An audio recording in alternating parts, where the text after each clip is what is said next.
Hey guys, today's on schizophrenia in a brand new category, medical ailments we should know. Schizophrenia in a brand new category of medical ailments we should know. But before we get to this, please allow my brief prelude. As you know, I conveniently recorded it for our mutual comfort, our mutual convenience, and our mutual luxury.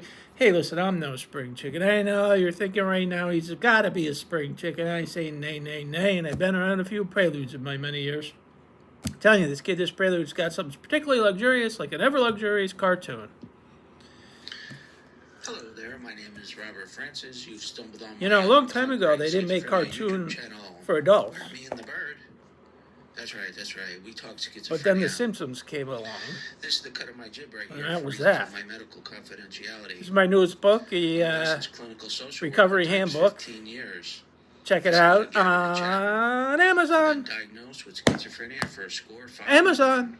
And that puts a little gray fleck in my beard. Amazon. Thank you for joining me on my channel.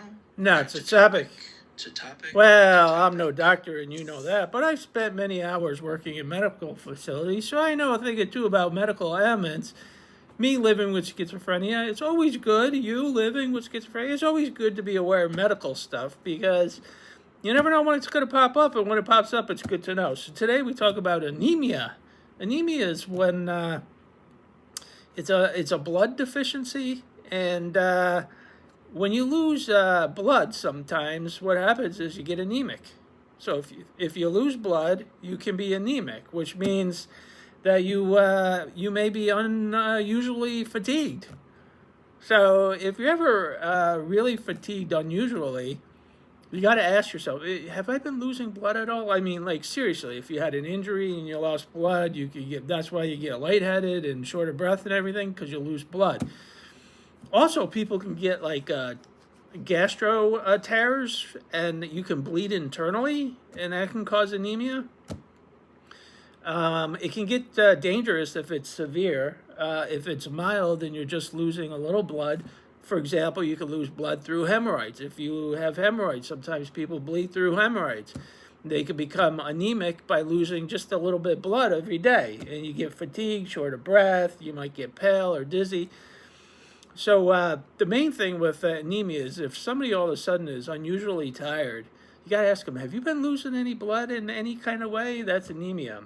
And then if the answer is no, they still could have internal bleeding. But anemia, it's always, you hear it all the time, it's very common. But in a nutshell, that's what it is. There's also a weird part of it that they call pica, where people crave starch, ice, or dirt.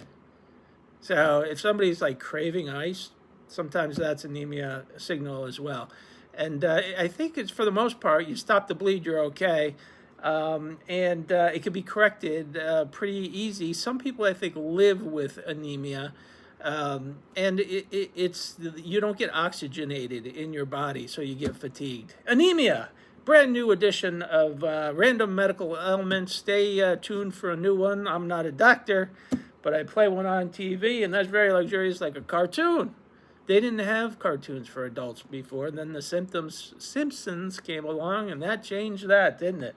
All right, guys, enjoy a Simpsons attitude. We'll see you next time.